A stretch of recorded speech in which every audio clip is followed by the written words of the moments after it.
Welcome back to my channel जीलन mathematics. आज हम लोग कॉम्प्लेक्स नंबर के आगे का लेक्चर पढ़ेंगे। आर्गुमेंट हमने पढ़ा, आर्गुमेंट से रिलेटेड कुछ क्वेश्चंस किए। आपको अगर कोई डाउट है तो आप पिछले हमारे वीडियो में देख सकते हैं और ये कॉम्प्लेक्स नंबर ऐसे कंटिन्यू रहेगा। देखो, हम लोगों ने पहले वेक्टर चैप्टर पढ़ा हुआ है, बेसिक से फिजिक्स में भी आपने पढ़ा होगा। क्या क्या पढ़ा है? आई जे के, ये आपने फिजिक्स में पढ़ा। वेक्टर आई एक्स डायरेक्शन में, जे वाई एंड द के फॉर जेड डायरेक्शन में। आई प्लस जे कहाँ होगा? 45 डिग्री में जाएगा। जे प्लस के कहाँ जाएगा? ये वाई जेड प्लेन में 45 डिग्री। अब ये एक्चुअली जो कॉम्प्लेक्स नंबर है ना, इसमें हम लोग वेक्टर का भी यूज करते हैं और हम लोग कोऑर्डिनेट का भी यूज करते हैं। कहीं पे सर्कल का इक्वेशन बनाना पड़ता है, कहीं पे स्ट्रेट लाइन बनाना पड़ता है, या कहीं पे वो कॉम्प्लेक्स नंबर को ये कोऑर्डिनेट को कॉम्प्लेक्स नंबर के फॉर्म में लिखे जाते हैं। अब देखो, ये रोटेशन के का कंसेप्ट है, इसको बहुत सिंपल तरीके से कैसे पढ़ते हैं। हमने एक सर्कल ड्रॉ किया। एक सर्कल पे दो पॉइंट है, Z1 एंड Z2। एक सर्कल पे इनफाइनाइट नंबर ऑफ पॉइंट्स हो सकते हैं। मान लो पॉइंट Z1 है, उसको हमने अल्फा एंगल पे वो पॉइंट है, और दूसरा पॉइंट Z2 है अल्फा थीटा एंगल पे है Z1 से। अब Z1 और Z2 आपस में कैसे रिलेटेड है? केस 1 में हम लोग क्या पढ़ेंगे? Mod of Z1 is equal to mod of Z2, जो कि आपको यहाँ पे दिख रहा है। मॉड ऑफ Z1 मतलब क्या हो गया? R, ये R। ये केस 1 है, इसमें मॉड ऑफ Z1 और मॉड ऑफ Z2 दोनों इक्वल है। Z1 को हमने यूलर्स फॉर्म में कैसे लिखा था? यहाँ पे देखो, ये R डिस्टेंस है, ये अल्फा है, ये R इसका मैग्नीट्यूड है और ये अल्फा। इसको हम लोग कैसे लिख सकते हैं? Mod of Z1 e to the power I alpha, जो कि हमने ऑलरेडी यूलर्स फॉर्म में आपको बताया है, आप मेरा पिछले वीडियो में देख सकते हो। तो Z1 को क्या लिख सकते हैं? Mod of Z1 e to the power I alpha. Similarly Z2 को क्या लिख सकते हैं? अब ये देखो, ये एंगल अल्फा है और ये एंगल क्या है? Alpha plus theta. तो ये Z2 जो है किस एंगल पे है? अल्फा प्लस थीटा एंगल पे है। तो mod of Z2 into e to the power I alpha plus theta, ये हमारा क्या यूलर्स फॉर्म का इक्वेशन है, जो कि हमने बताया था Z बराबर mod of Z into e to the power I theta. अब ये रोटेशन के कंसेप्ट में कैसे यूज आता है? अब हम लोग क्या करते हैं? Z2 को Z1 से डिवाइड करते हैं, तो हमारा क्या आ गया? Mod of Z2 by mod of Z1 e to the power I alpha plus theta divided by e to the power I alpha, है ना। तो चूंकि मॉड ऑफ Z2 और मॉड ऑफ Z1 इक्वल है और वो R है, तो ये 1 हो गया। तो Z2 by Z1 is equal to e to the power I alpha plus theta minus alpha, ये हमारा क्या हो जाएगा? e to the power I theta. तो हमारा कंसेप्ट क्या बन गया? Z2 को हम Z1 e to the power I theta में फाइंड आउट कर सकते हैं। यानी कि अगर हमको Z1 पता है, Z1 कॉम्प्लेक्स नंबर पता है और एंगल पता है, तो हम Z2 को क्या कर सकते हैं? फाइंड आउट कर सकते हैं। और Z2 को क्या लिख सकते हैं? Z1 e to the power I। देखो, ये बहुत सिंपल कंसेप्ट है, लेकिन क्या होता है कि कंसेप्ट को पढ़ लेना और कंसेप्ट का सही तरह से यूज करना एग्जाम में बहुत इंपॉर्टेंट है। कंसेप्ट को हम लोग पढ़ लेते हैं, उसके बाद हम लोग भूल भी जाते हैं, और फिर जब एग्जाम में क्वेश्चन आता है तो हम लोग को लगता है कि यार हमने पढ़ा था इसको कैसे। तो कोई भी कंसेप्ट को आप पढ़िए, तो उसके बाद उससे रिलेटेड 8, 10, 20 जितने क्वेश्चन आपको ढूंढ के मिले, आप उस सबको करिए, सॉल्व कीजिए, तब वो कंसेप्ट पे आप मास्टर हो जाइएगा। नहीं तो ये आपके ब्रेन में आएगा इधर से और जाएगा भी इधर से। ठीक है, तो हम लोगों ने ये केस 1 पढ़ा। अब देखो, केस 1 में क्या था कि मॉड ऑफ Z1 और मॉड ऑफ Z2 अलग था। अब केस 2 में आते हैं। केस 2 में हमने दो सर्कल बनाए हैं। एक सर्कल जिसका रेडियस मॉड ऑफ Z1 है और दूसरा सर्कल जिसका रेडियस मॉड ऑफ Z2 है, और mod of Z2 is greater than mod of Z। अब इस कंसेप्ट का हम लोग कैसे यूज करेंगे? यहाँ भी एंगल क्या है? थीटा, अल्फा है और ये थीटा, और ये लाइन ओरिजिन से जा रहा है। अब हम लोगों को एक चीज पता है, यहाँ पे क्या है कि कॉम्प्लेक्स नंबर को हमने पहले भी ऑलरेडी बताया कि वेक्टर की तरह हम लोग इसको ट्रीट करते हैं। तो वेक्टर में क्या होता है कि अगर दो वेक्टर का मैग्नीट्यूड बराबर नहीं हो तो हम लोग उसके रिलेशन को यूनिट वेक्टर का यूज करके हम लोग उसमें कुछ रिलेशन को एस्टैब्लिश कर सकते हैं। जैसे मान लो डॉट प्रोडक्ट हो, क्रॉस प्रोडक्ट हो, वो अगर यूनिट वेक्टर में नहीं दिया हो A I plus B J plus Z, तो उसको कैसे डेजिग्नेट करते हैं, उसको यूनिट वेक्टर बनाते हैं। A I plus B J plus C के में क्या करते हैं, under root A square plus B square plus C square से डिवाइड करके यूनिट वेक्टर बनाते हैं। अब देखो ये Z1 है, ये Z2 है ना। तो Z1 को हम लोग क्या लिखते हैं, mod of Z1 e to the power I alpha. Similarly Z2 को क्या लिखते हैं, mod of Z2 e to the power I alpha plus theta. As same case first की तरह हम इसको डिवाइड करेंगे तो हमारा क्या आएगा, Z2 by Z1 is equal to mod of Z2 by mod of Z1 into e to the power I theta. I alpha minus I alpha खत्म है।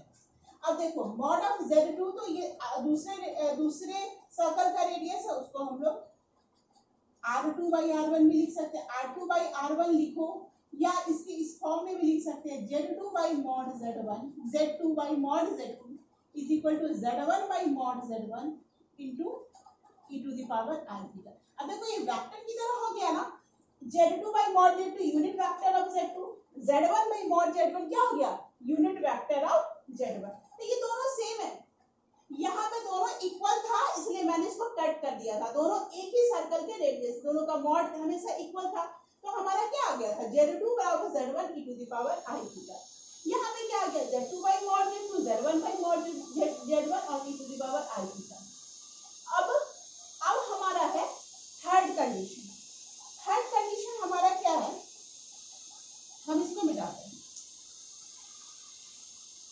हमारा ये थर्ड कंडीशन हमारा क्या कह रहा है कि ओरिजिन की जगह अगर हम यहाँ पे केस 3 कर देते हैं, ओरिजिन की जगह अगर हम कोई जेड लिखें, ठीक है, ओरिजिन की जगह अगर हम लोग कोई जेड लिखें तो हमारा कैसे हम उसको सॉल्व करें। देखो ओरिजिन की जगह अगर हम जेड लिखेंगे तो ये वेक्टर क्या हो जाएगा, वेक्टर को कैसे डेजिग्नेट करते हैं, जैसे कि हमारा कोई वेक्टर रहता है, सपोज करो 2i प्लस 3j, यहाँ पे रहता है i प्लस j, तो हमारे इसका डायरेक्शन कैसे आता है, 2i minus i plus 3j minus j, यानी कि हमारा क्या आता है i प्लस j। तो ये कंप्लीट हमारा वेक्टर होता है। तो हम लोग अब इसको क्या लिख सकते हैं, Z1 माइनस z लिख सकते हैं ना, is equal to mod of Z1 minus Z into e to the power I। सब सेम है, केस 1 की तरह ही सेम है, बट यहाँ पे जो ओरिजिन था उसको हमने किससे रिप्लेस कर दिया, Z से रिप्लेस कर दिया। Similarly Z2 minus Z is equal to क्या आएगा, mod of Z2 minus Z e to the power I alpha plus. अब देखो यहाँ पर एक क्वेश्चन और इराइज होता है कि क्या मैम हम इधर से नहीं घूम सकते हैं, घूम सकते हैं। We also move from in a clockwise direction, तो वहां पे हमारा एंगल क्या लेना पड़ेगा, अब ऐसे घूमोगे और यहाँ जाओगे तो 2 pi minus theta plus alpha लेना पड़ेगा। अगर आप ऐसे एंटी क्लॉकवाइज में जा रहे हो तो आपको क्या पॉजिटिव, हमने ऑलरेडी बता चुका, मैं ऑलरेडी बता चुकी हूँ आपको कि माइनस पाई और पाई के बीच में आर्गुमेंट होता है, और हम एंटी क्लॉकवाइज मूव करते हैं तो हम एंगल को पॉजिटिव लेते हैं और क्लॉकवाइज मूव करते हैं तो हम लोग नेगेटिव लेते हैं। तो हमारे इस कंडीशन में क्या आ जाएगा, 2 pi minus theta plus alpha, आप वैसे भी ले सकते हैं। अब देखो फिर अब हमारा कैसे आ जाएगा rotation, Z2 minus Z by Z1 minus Z is equal to mod of Z2 minus Z upon Z1 minus Z e to the power I। Power I, sorry alpha नहीं थीटा होगा, अल्फा तो cancel हो जाएगा, I alpha plus theta minus alpha यानी e to the power I. तो ये हमारा condition हुआ केस 3 का। तो केस 1 ओरिजिन दोनों हमारा लेंथ सिमिलर, केस 2 में अलग अलग सर्कल का रेडियस अलग अलग रहेगा तो क्या होगा, और केस 3 में हमने क्या लिखा, ओरिजिन की जगह कोई पॉइंट को हमने लिख दिया। अब ये जो केसेस हैं इसका हम लोग यूज क्वेश्चन में कैसे करते हैं उसको देखते हैं। देखो इसको हम लोग अभी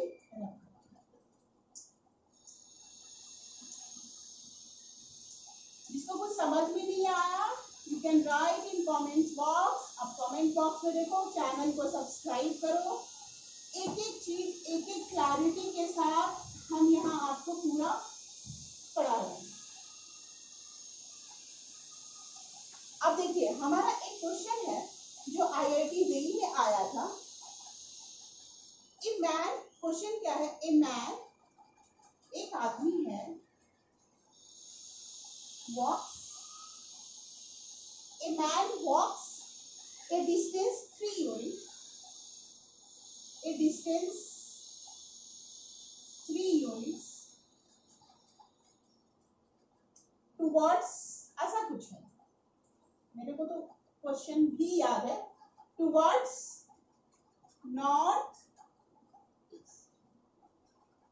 उसके बाद इस आदमी का थोड़ा दिमाग बदल गया, ये आदमी नाउ ही मूव्स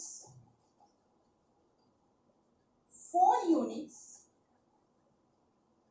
टुवर्ड्स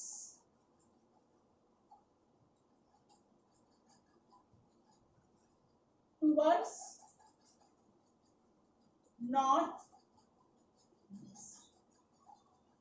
ठीक है, अब ये 4 यूनिट नॉर्थ वेस्ट में मूव है। अब आपको बताना है find the,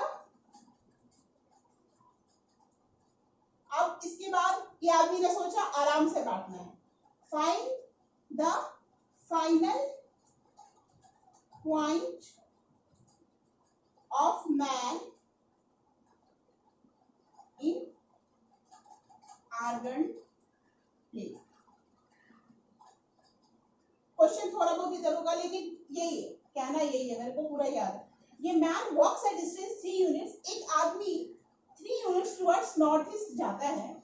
now he moves 4 units towards north west, find the final point of a man in Argand plane. ये क्वेश्चन आई थिंक कि 2007 में आया है, IIT में आया था 2007 में ये क्वेश्चन।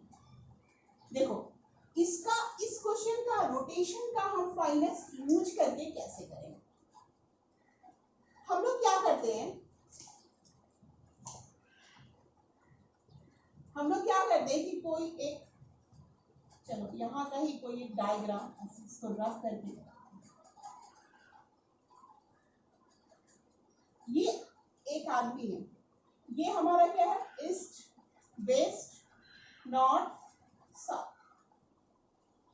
एक आदमी 3 यूनिट्स चलता है, तो 3 यूनिट्स चला नॉर्थ में, ईस्ट का मतलब क्या, 45 डिग्री एंगल, हम लोग सबको पता है I प्लस जे, यहाँ पर क्या हमारा है, तो हम लोग यहाँ पे ये क्या कितना एंगल पे, π/4, और इस पॉइंट को लेते हैं Z। उसके बाद इस आदमी का दिमाग घूमा और ये बोला कि नहीं बाबा मैं ये, अब यहाँ पे ऐसे खींचोगे तो आपका क्या आ जाएगा, नॉर्थ वेस्ट किधर आ जाएगा, इधर आ जाएगा। अब ये आदमी गया यहाँ पे पहुंचा, Z2 पे पहुंचा, और ये पॉइंट क्या है, नॉर्थ वेस्ट, और ये कितना यूनिट ट्रेवल किया, ये 3 यूनिट्स 4 यूनिट्स। अब इस आदमी का पोजीशन हमको बताना है ऑर्गन प्लेन पे कितना होगा, और इसके पोजीशन को यूज करने के लिए कैसे हम लोग इसका यूज करेंगे, रोटेशन प्रिंसिपल का यूज करेंगे। देखो ये 3 यहाँ से 3 गया, यहाँ से 4 गया, तो 3 4, और यहाँ पे ये एंगल तो 90 डिग्री होगा ही होगा ना, क्योंकि नॉर्थ ईस्ट से मूव करके क्या होगा, ये हमारा कहाँ जाएगा, ये नॉर्थ वेस्ट में जा रहा है, तो एंगल ये क्या होगा, 90 डिग्री होगा। तो ये 3 है, ये 4 है, ये 5 होगा अकॉर्डिंग एज पाइथागोरस थ्योरम। तो हमारा जो नया कॉम्प्लेक्स नंबर बना ये है पॉइंट P/Z। तो अब हमको इसके बारे में बताना है कि ये पॉइंट को हम लोग कैसे डेजिग्नेट करें। देखो हम इसको लिख सकते हैं Z2 Z1 को क्या लिख सकते हैं, Z1 को क्या लिख सकते हैं 3 into e to the power I pi by 4 लिख सकते हैं ना।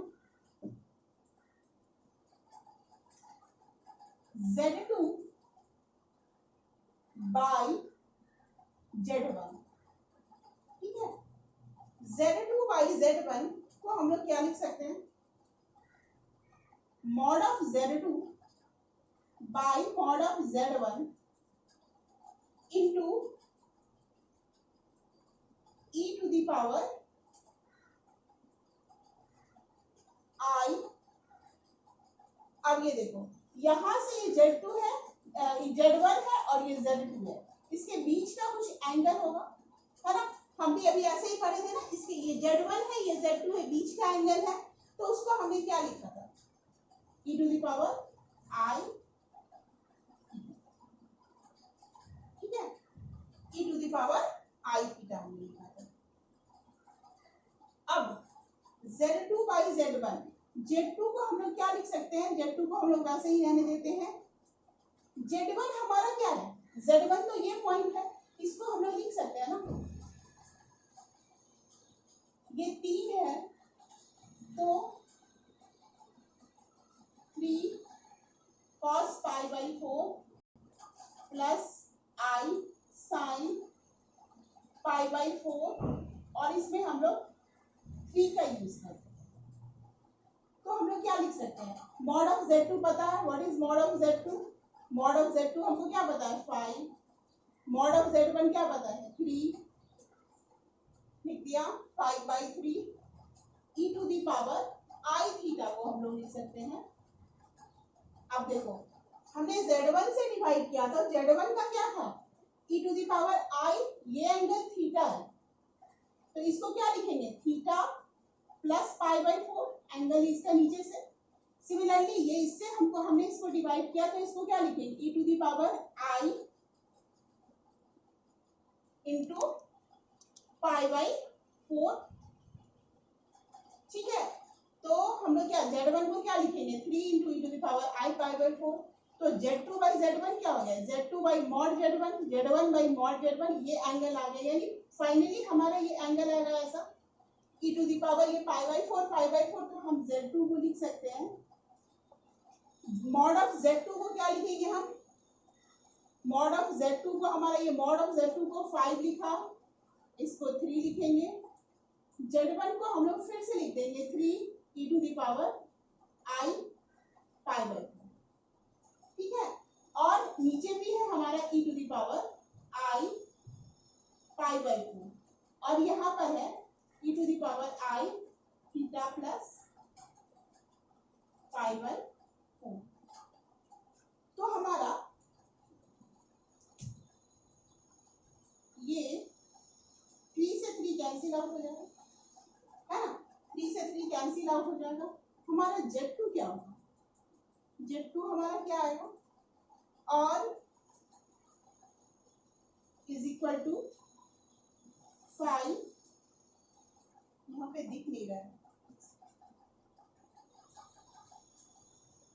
5 e to the power pi by 4, e to the power pi by 4 cut जाएगा, तो हमारा ये दोनों के बीच का एंगल बचा e to the power i theta plus pi by 4। अब देखो हम इस ये हमारा फाइनली कोऑर्डिनेट क्या बनेगा, हमारा ये कोऑर्डिनेट बनेगा, ये हमारा 3 है ये 4 है, तो 3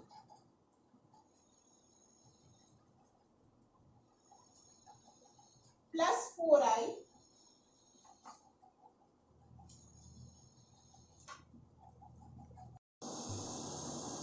देखो, तो हम लोग कैसे बना रहे थे कि man walks a distance 3 units.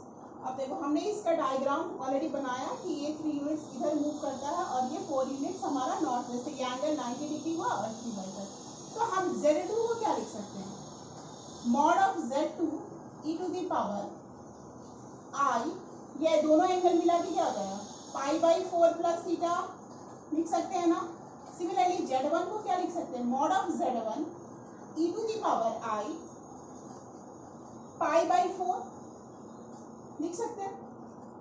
तो z2 और z1 को हमने ये लिखा। अब हम क्या करते हैं, इसको डिवाइड कर देते हैं। z2 by z1 mod of z2 क्या है, मॉड ऑफ z2 बराबर 5 है, मॉड ऑफ z1 बराबर क्या है 3 है। तो 5 डिवाइडेड बाई 3 इसको क्या लिखेंगे e to the power i। अब देखो 5 by 3 e to the power i को क्या लिख सकते हैं, cos theta plus i sin theta. अब यहाँ देखो ये एंगल थीटा है तो इसका cos थीटा क्या होगा, पाइथागोरस थ्योरम से 3/5 होगा। sin थीटा क्या होगा 4/5 होगा। तो हम इसको क्या लिख सकते हैं, अब इसको लिख सकते हैं हम लोग z2 by z1 is equal to 5 by 3 by 5 cos theta plus i sin theta लिखा हमने। अब हम क्या करते हैं, ये 5 देखो दोनों में आएगा, सॉरी यहाँ पे 3/5 लिख देंगे cos थीटा की जगह, sin थीटा की जगह 4/5। अब देखो ये 5 दोनों में आएगा तो कैंसिल आउट हो जाएगा। तो हम लिख सकते हैं 1/3 3 प्लस 4 है। लेकिन हमको फाइंड आउट क्या करना है, z2 फाइंड आउट करना है, z2 बाई z1। तो z2 को हम लोग कैसे फाइंड आउट करेंगे, तो हमारा फाइनल केस क्या आया, z2 by z1 is equal to 1/3 3 plus 4 i. अब देखो ध्यान से डायग्राम में z1 क्या है 3 into e to the power i pi by 4। तो z2 को लिख सकते हैं 3 into e to the power i pi by 4। Divided है ये 3 से तो कैंसिल आउट हो जाएगा और ये वैल्यू होगा 3 प्लस 4 है। यानी हमारा z2 होगा e to the power i pi by 4 3 plus 4। ये तो ये है कॉम्प्लेक्स नंबर के रोटेशन का क्वेश्चन। अब एक और क्वेश्चन है जो आईआईटी में आया हुआ था, उस क्वेश्चन को हम लोग ध्यान से देखेंगे। देखो वो हमारा क्वेश्चन क्या है,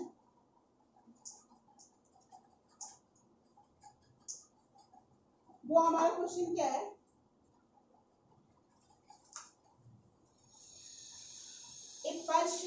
a particle P starts from the point, a particle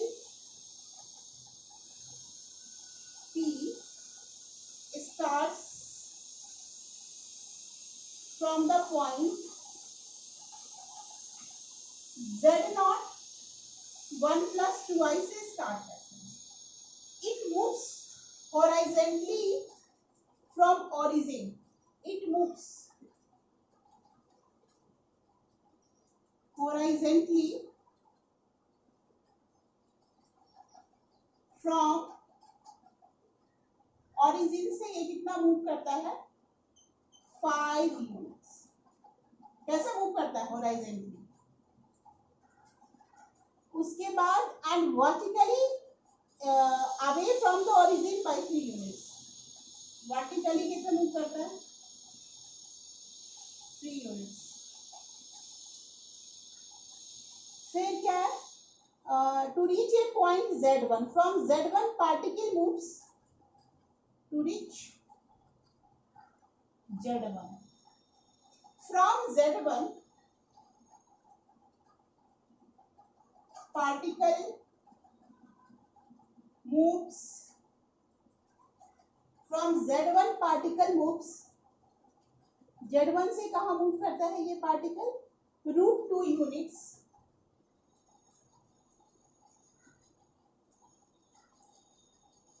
in the direction vector i plus j। यहाँ पे ये भी ध्यान देने की बात है, vector i plus j from then it moves through an angle, उसके बाद finally it moves angle pi by 2, find its value।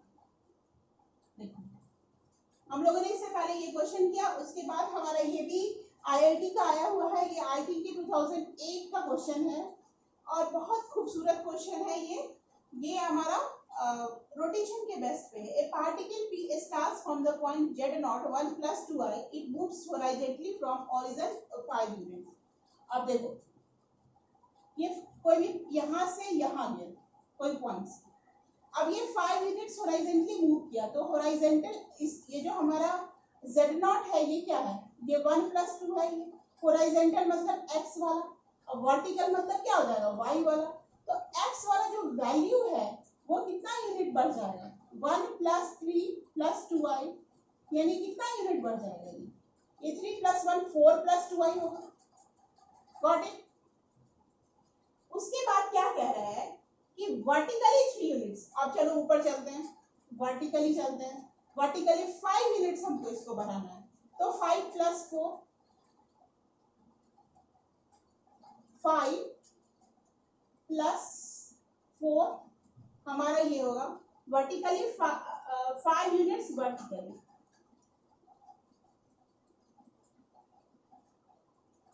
Okay okay, horizontally 5 units है, वर्टिकली 3 यूनिट्स है। हॉरिजॉन्टली लिखा हुआ है 5 यूनिट्स, तो हॉरिजॉन्टली में हम क्या लिखेंगे इसमें 5 यूनिट्स, तो 5 plus 1 6 plus 2i। फिर वर्टिकली ये क्या रहे हैं कि 3 यूनिट्स, तो इसमें 3 ऐड कर देंगे, तो ये क्या हो जाएगा 6 plus 5। ये हमारा यहाँ पर का ये वेक्टर हम यहाँ पे पहुंच गए। उसके बाद टू रीच Z1 फ्रॉम उसके फ्रॉम पार्टी, अब यहाँ पर ये Z1। उसके बाद ये क्या करते हैं कि root 2 unit in the direction of I and I plus j। अब ये vector I plus vector j, इसके कहने का मतलब क्या है कि 45 डिग्री। I plus j का मतलब ये I है, ये j है, I plus j का मतलब आपको पता ही है ना 45 डिग्री। इसका यूनिट वेक्टर करेंगे तो क्या आएगा, इसका अंडर रूट होगा, तो ये कितना है 45 डिग्री डायरेक्शन में, तो ये 45 डिग्री यहाँ से ये मूव किया। तो अगर ये 45 डिग्री मूव करते हैं तो x की तरफ कितना यूनिट चलते हैं 1 यूनिट, एंड y की तरफ कितना यूनिट चलते हैं 1 यूनिट। तो नया हमारा कोऑर्डिनेट क्या होगा 7 plus 6 है, यानी नया जो पोजीशन है वेक्टर का वो हमारा क्या है 7 plus 6i। अब मैं इसको नए डायग्राम में जो मूव किया वो सारा कुछ हटा के मैं यहाँ पाऊँ। इसके बाद ये कह रहे हैं कि कितना मूव करना है, इनको रोटेट करना है। Finally it moves an angle of π/2। उसके बाद इनको कितना मूव करना है π/2 एंगल से। और आपको क्या पता है, पता क्या है कि मान लो कि अगर Z2 है, Z2 को फाइंड आउट करने के लिए क्या करते हैं Z2 बाई, हम लोग ये करते हैं ना, Z2 इज इक्वल टू क्या आएगा, ये हमारा Z1 है, ये हमारा Z2 है, तो Z2 बाई Z1 क्या आता है mod of Z2 mod of Z1 into e to the power π/2। e to the power π/2 का मतलब क्या हो गया I हो, cos π/2 plus I sin π/2, यानी इसका वैल्यू क्या आ गया I। तो हमारा क्या आ गया Z2 का वैल्यू क्या आ गया, Z2 का वैल्यू क्या आएगा, Z2 का वैल्यू आएगा Z2 by mod Z1 mod Z2 is equal to Z1 by mod Z1 into e to the power I π/2 मतलब I।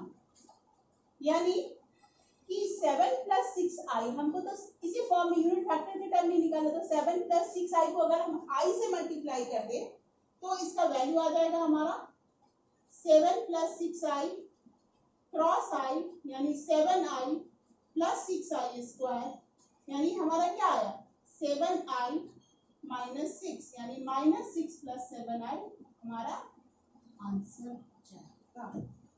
यही हमारा क्वेश्चन, हमको नया वेक्टर फाइंड आउट करना था, तो ये हम लोग इस टर्म में ऐसे निकाल सकते हैं। That's all. हम लोग if any doubt please right on comment box